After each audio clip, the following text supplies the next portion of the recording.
Week hero season 2 এর part 2 তে তোমাদের সবাইকে স্বাগত। আমরা পার্ট 2 এখন এক্সপ্লেন করব। যারা পার্ট 1 দেখোনি তারা চ্যানেলে গিয়ে আগে দেখে আসো পার্ট 1টা, না হলে কিন্তু স্টোরি কিছুই বুঝবে না। তো প্রথমে আমরা দেখি যে স্কুলে বাস্কেট ক্লাবে তখন শিউন আসে আর হোমেন সাথে সাথে মজা করা শুরু করে, তাকে বন্ধু বন্ধু বলে ডাকতে থাকে। কিন্তু শিউন হোমেনের সাথে আজকে খুবই বাজে আচরণ করে। সে হোমেনকে বলে, আমি কি তোমাকে কখনো বলেছি যে তুমি আমার বন্ধু? তুমি সবসময় কেন আমার পেছনে পড়ে থাকো? আর আমার খারাপ ব্যবহার দেখেও কি তোমরা বোঝো না যে তোমাদের থেকে আমি দূরে থাকতে চাই? হোমেন তখন শিউনকে একটি কথাও বলতে দেয় না, আর শিউনকে তখন বলে যে আজ থেকে তোর আর আমার রাস্তা একদমই আলাদা। সে ভাবতে থাকে শিউনকে তার বন্ধু ভেবে সে অনেক বড় ভুল করে ফেলেছে। শিউন চাইলে এখন থেকে নিজের মতোই চলতে পারে। শিউন সেখান থেকে চলে যায়। জুনতাই তখন শিউনের পেছনে ছুটে এসে বলে যে তোমার কি হয়েছে? তুমি হিউম্যানের সাথে এমন আচরণ কেন করেছো? আমি জানি তুমি যেসব বলছো সেগুলো তোমার মনের কথা নয়। শিউন তখন জুনতাইকে বলে, শোনো জুনতাই, আমি তোমাদের সাথে মেশার চাইতে একা থাকতে বেশি পছন্দ করি। তোমরা আমার থেকে দূরে থাকলে আমি খুশি হব। এরপর স্কুল শেষ করে শিউন যখন তার বাড়িতে ফিরছিল তখন বেগজিনের লোকজন তার সাথে দেখা করে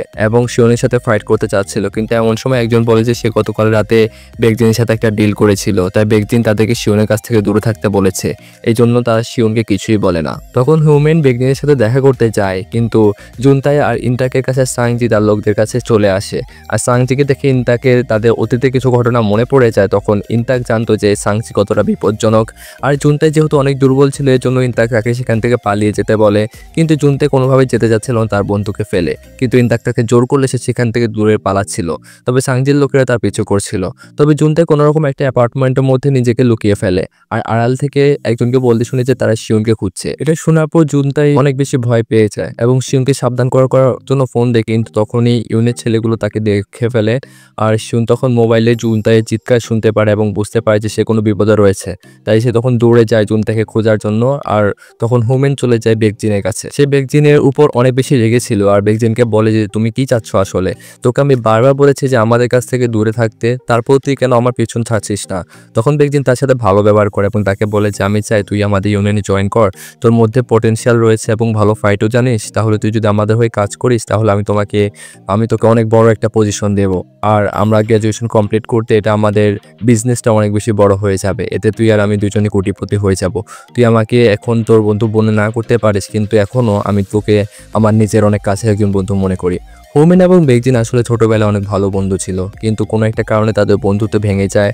আর হোমেন আর বেগজিনের কথা শুনেই তখন অনেক বেশি রেগে যায় আর বেগজিনকে বলে যে তোকে আমি শেষ ওয়ার্নিং দিচ্ছি, আমার বন্ধুদের কাছ থেকে একদম দূরে থাকবি। তখন বেগজিন তাকে বলে যে আচ্ছা হোমেন, ইউনতাক কেমন আছে রে?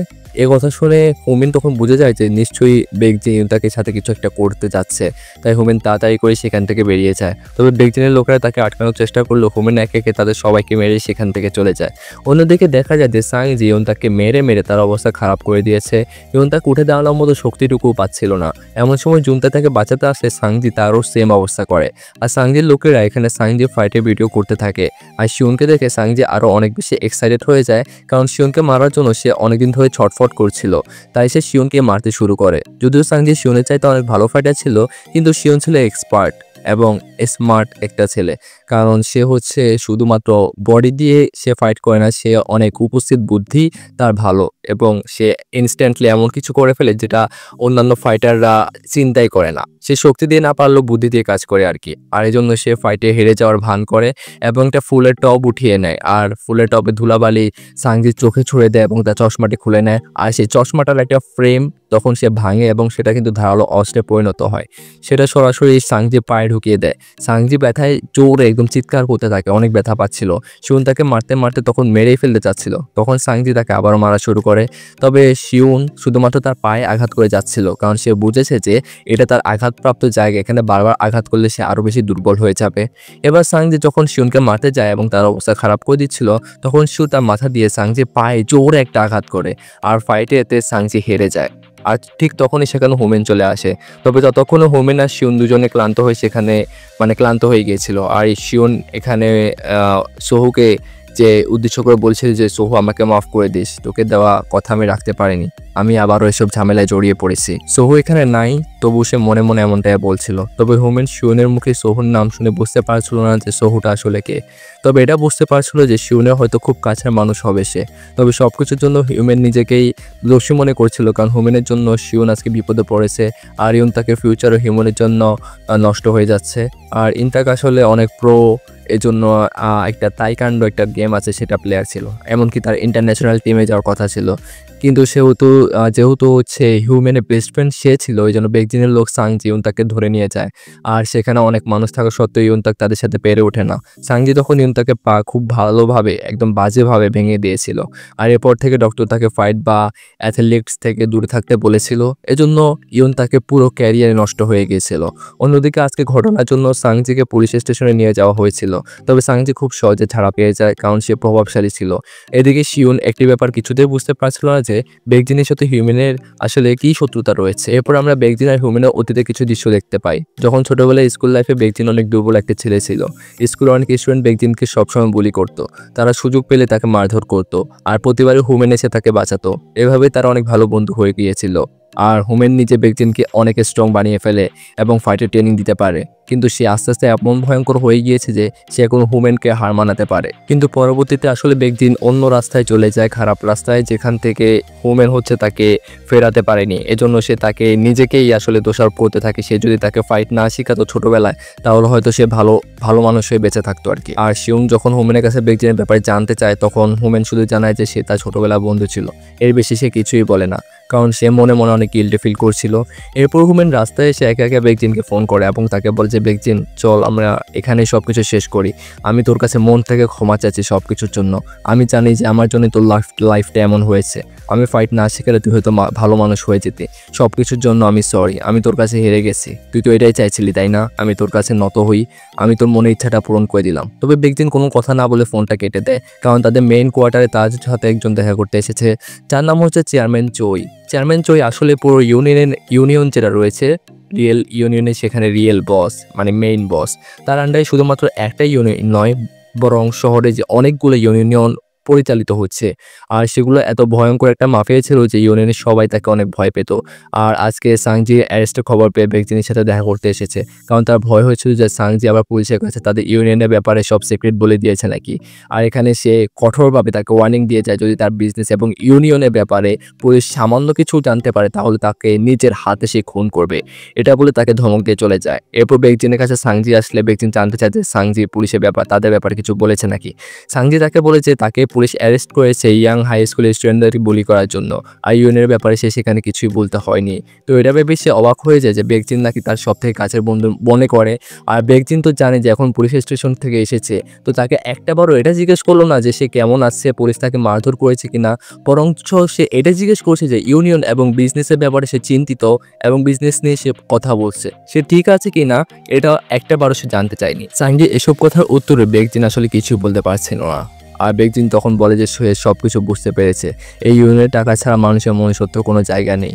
সে কিছুদিনের জন্য এসব থেকে ব্রেক নিতে চায়, আর যতদিন সে এসবে না ফিরছে বেকজিন যেন কোনোভাবে তার সাথে যোগাযোগ না করে। এটা বলে সাংজি সেখান থেকে চলে যায়। আর পরের দিন সকালে আমরা শিউনকে দেখতে পাই। শিউন যখন স্কুলে আসে তখন সে দেখতে পায় তার জন্য হিউম্যান আর বাকি সবাই ওয়েট করছে। শিউন মনে মনে খুশি হয়ে যায়। আস্তে আস্তে শিউনের কঠোর হৃদয় আস্তে আস্তে গলতে শুরু করে আর কি। আর শিউনের জীবনে না চাইতো বন্ধুত্ব নামক সম্পর্কটা আবার চলে আসে, যেটা থেকে সে সবসময় দূরে দূরে থাকতে চাইতো। আর হিউম্যান তাদের সবাইকে বলেছে বেকজিনের সাথে কথা বলেছে, আর সে সমস্ত ঝামেলা শেষ করে দিয়েছে।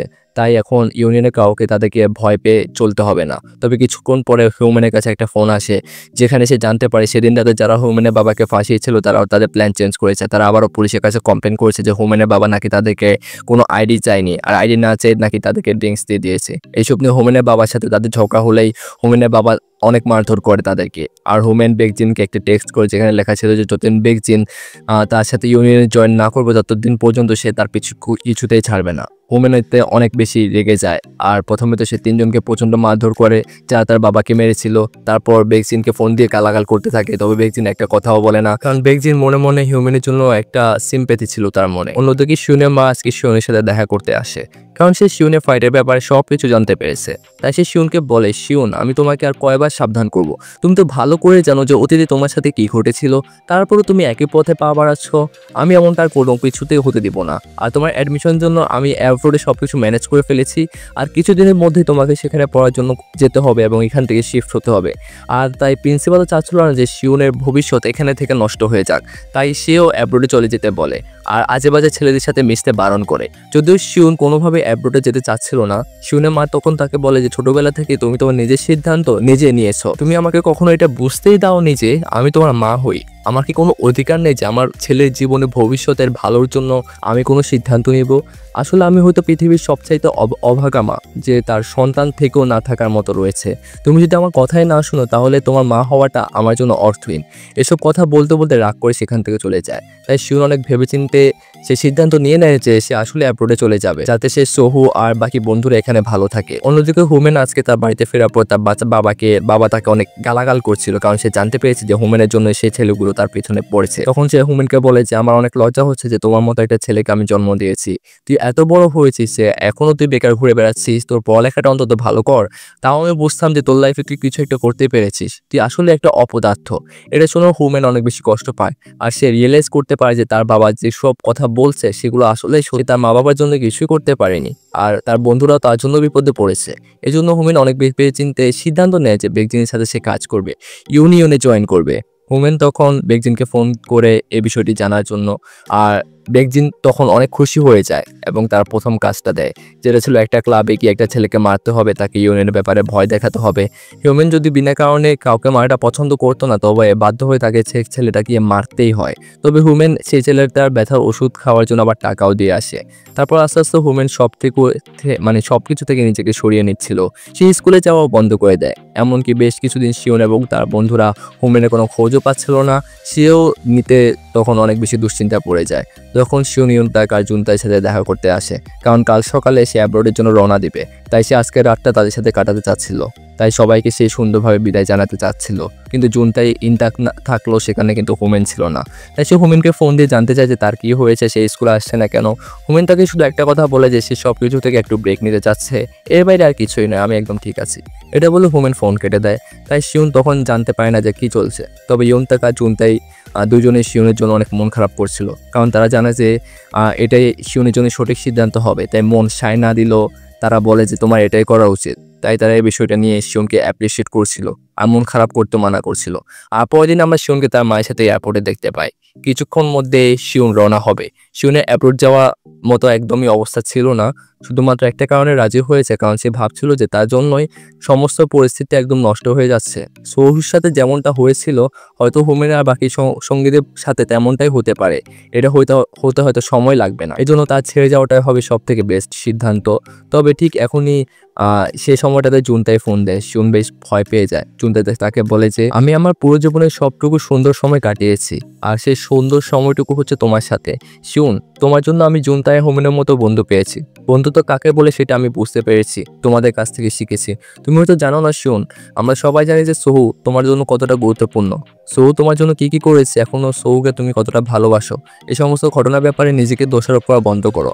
সোহু বা আমাদের কারোর জন্য তুমি দায়ী নও, তুমি আমাদের জন্য অনেক করেছো, তাই এসব ভেবে নিজেকে আর কষ্ট দিও না। এসব কথা শুনে শিউন একদম কান্না ধরে রাখতে পারছিল না এবং তার মনে হচ্ছিল বুক থেকে যেন একটা ভারী পাথর এবং বোঝা নেমে গিয়েছে। এজন্য সে একদম গ্লানি এবং ফ্রেশ মাইন্ড উপভোগ করতে পারছে।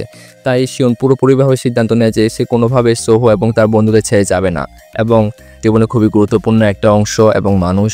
আর তার বন্ধু বলেছে যে কোনো কিছুর জন্য আমি দায়ী নই, আমার সাথে যা কিছু ঘটেছে সেটার পিছনে আমার কোনো দোষ নেই, আমি কেন দেশের বাইরে যাব। এটা বলে শিউন এয়ারপোর্ট থেকে তার বন্ধুদের কাছে ফিরে আসে। জুনতা এবং ইয়নতাক অনেক বেশি খুশি হয়ে যায়। তবে শিউন তাদের কাছে জানতে পারে যে হুমিন এখন ইউনিয়নে জয়েন করেছে আর সে বেকজিনের কথা মতো কাজ করছে। তাই তিন বন্ধু হুমিনের জন্য অনেক দুশ্চিন্তায় ছিল। তাই তারা তিনজন মিলে হুমিনের খোঁজ করতে তাদের বাড়িতে যায়। সেখানে গিয়ে সে দেখতে পায় যে হুমিনের বাবু হুমিনকে নিয়ে কোনো চিন্তাই করছে না। বলছিল যে হুমিনের মতো অপদার্থ ছেলেকে জন্ম দিয়ে সে আসলে লজ্জিত, সে কোনো কাজেরই না। এটা শুনে শিউনের আবার অনেক বেশি রাগ হয় এবং সে তাকে ভালোভাবে বোঝাতে থাকে যে হুমেন আসলে সবার উপকার করে। তখন তাদের কথা কাটাকাটি হলে শিউনকে তাদের হিউম্যানের বাবা বাড়ি থেকে বের করে দেয়। তখন তারা হিউম্যানের সাথে দেখা করে এবং সে জানায় যে এই ইউনিয়ন যেটা রয়েছে সেটা প্রধান বস হচ্ছে চেয়ারম্যান জয়, তার আন্ডারে সবকিছু হয় এবং বেকজিন কাজ করে। আর বেকজিনের আন্ডারে স্কুলের প্রত্যেকটা বিভিন্ন স্টুডেন্ট যারা রয়েছে তারা কাজ করে থাকে, যেমন বিভিন্ন মোবাইল ফোন, মোটরসাইকেল, ল্যাপটপ চুরি, এগুলো ব্ল্যাক মার্কেটে সে বিক্রি করে দেয়। তবে তাদের মূল বিজনেস হচ্ছে বিভিন্ন মোটরসাইকেল বিভিন্ন মানুষের সাথে ডিল করে অল্প দামে বিক্রি করা। আর সেসব মোটরসাইকেলের ডুপ্লিকেট চাবি তো তাদের কাছেই থাকে। আর পরবর্তীতে সে মোটরসাইকেল আবারও চুরি করে নিয়ে আসে এবং আবারও বিক্রি করতে থাকে। এভাবে সেম মোটরসাইকেল তারা 10-12 বার বিক্রি করে এবং চুরি করে। এভাবে কোটি কোটি টাকার বিজনেস পরিচালনা করছে।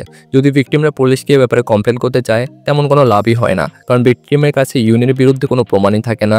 আর যে জিনিস তারা সেল করে, যে পেমেন্ট সবসময় ক্যাশ নেয়, অর্থাৎ মোবাইল বা কোনো জায়গাতে এইসবের প্রমাণ থাকে না। জুনতাই আর ইউনতাক কিন্তু সে মোটরসাইকেল গ্যারেজে চলে গিয়েছিল, যেখানে কিন্তু অনেক ডকুমেন্টস ছিল যেগুলো হচ্ছে ওই ইউনিয়নের বিরুদ্ধে প্রমাণ যে তারা যেসব কার্যকলাপ করেছে এবং তারা বেকজিনের মোটরসাইকেল প্যানেলে রয়েছে আর কি। আর এটা যখন শিউন জানে সে কিন্তু অনেক চিন্তিত হয়ে যায়। তখন শিউন দৌড়ে চলে যায় জুনতাই আর ইউনতাককে বাঁচাতে। আর অপর দিকে হুমেন বেকজিনকে বলে যে আজকের পর থেকে সে বেকজিনে কোনো রকম নোংরা কাজে থাকবে না। এতে বেকজিনে যা ইচ্ছা সে তাই করুক। বেকজিন রেগে গিয়ে তাকে মারতে শুরু করে, তবে হুমেন তাকে কিচ্ছু বলে না এবং শিউনের পিছু পিছু চলে যায়। তখন যে লোকরা ছিল বেকজিনে তারা কিন্তু জুনতাই আর ইউনতাকের উপর হামলা করে ফেলে, তবে তারা কোনোভাবে দৌড়ে পালাচ্ছিল। শিউন যখন দৌড়ে যাচ্ছিল তখন হাসপাতাল থেকে একটা কল আসে, যেখানে জানানো হয় যে সোহুর অবস্থা একদম অনেক খারাপ হয়ে গিয়েছে, সোহু হয়তো আর বাঁচবে না। এটা শুনে তার মাথায় যেন একদম আকাশ ভেঙে পড়েছে, একদম নিস্তব্ধ হয়ে সেখানে দাঁড়িয়ে থাকে। এতে করে গাড়ি একটার সাথে তার অনেক ভয়ঙ্কর একটা অ্যাক্সিডেন্ট হয়ে যায়। অপরদিকে জুনতা এবং ইয়ন্তাক বেকজিনের লোকজন তখন ধরে ফেলে। জুনতা আসলে চালাকি করে বেকজিনের একটা ফাইল নিয়ে এসেছিল এবং তার ফাইলটি সেখান থেকে ছিনিয়ে নেয় এবং তাদের দুজনকে মারতে মারতে রক্তাক্ত করে ফেলে। আর হোমেন সেখানে চলে আসে। আর হোমেন ইয়ন্তাকে জুনতাই এই অবস্থা থেকে রাগ আর কন্ট্রোল করতে পারে না, এক এক করে সবাইকে মারতে থাকে এবং তাদের অবস্থা খারাপ করে ফেলে। তখন তারা শুনতে পারে যে শিউন এখন হাসপাতাল ভর্তি এবং অ্যাক্সিডেন্ট হয়েছে। তখন তারা শিউনকে দেখতে পায় আর সেখানে গিয়ে জানতে পারে যে শিউন সাময়িক সময়ের জন্য কোমাতে চলে গিয়েছে। আর তার জ্ঞান তখনই ফিরবে যখন শিউন নিজ থেকে চাইবে, কারণ অনেকদিন পর্যন্ত সে ঘুমাতে না পারায়, সে পর্যাপ্ত পরিমাণ ঘুমাতে পারেনি, এই জন্য শরীরের উপর অনেক বেশি চাপ পড়েছে এবং চাহিদা রয়েছে ঘুমানোর। আর কোমা থেকে যখন উঠবে তখন সে সমস্ত শরীরের চাহিদাগুলো পূরণ করেই উঠবে। শিউনের মা তখন সেখানে আসে এবং তাদের উপর রাগ দেখায় না, কিন্তু তাদের কাছে অনুরোধ করে যে শিউন থেকে যাতে দূরে থাকে। তখন তারাও বুঝতে পারে শিউনের লাইফ থেকে হয়তো দূরে চলে যাওয়াটাই ঠিক হবে। হোমেন বাড়িতে ফিরে দেখতে পায় যে তার বাবা প্রথমবার তার জন্য রান্না করেছে এবং টাকাগুলো তাকে দিয়ে বলে যে এই টাকাগুলো তুই যেখান থেকে এনেছিস সেখানে ফিরিয়ে দে, তোর বন্ধুরা তোকে খুঁজতে ছিল। আর সেখানে একটা ছেলেকে আমি মনে হয় নতুন দেখছি, একদম পুরোটাই অ্যাটিটিউড দিয়ে ভরা। ওর নামে যখন আমি সামান্য একটু বদনাম করলাম সবটা যেন তার গায়ে এসে পড়লো, এবং তুই নাকি অনেক ভালো ছেলে, তোর মতো সন্তান নাকি আমি ডিজার্ভ করি না, আমার নাকি লজ্জা হওয়া উচিত। আর হোমেনও বুঝতে পারে এটা তো শিউন ছাড়া কেউ হতেই পারে না। হোমেনের বাবা তাকে বলে যে আমি হয়তো সত্যি ভালো একটা বাবা হতে পারিনি, আমি আমার লাইফে তেমন কাউকে পাইনি, তুই তোর লাইফে কাউকে পাস আর না পাস, তোর কিছু ভালো বন্ধু রয়েছে এবং তাদেরকে তুই পেয়েছিস এবং তাদেরকে তুই হারাতে দিস না। এই কথা শুনে হোমেন সেখানে কাঁদতে শুরু করে, কারণ শিউনের জন্য তার খুব কষ্ট হচ্ছিল। আর এখানে পার্ট 2 শেষ হয়ে যায় এবং পরবর্তীতে আমরা পার্ট 3 নিয়ে আসবো, অথবা পুরোটা একসাথে এক্সপ্লেনেশন নিয়ে আসবো। তো সেটা দেখার জন্য অবশ্যই আমাদের চ্যানেলটা সাবস্ক্রাইব করে রাখো। দেখা হচ্ছে পরবর্তী ভিডিওতে।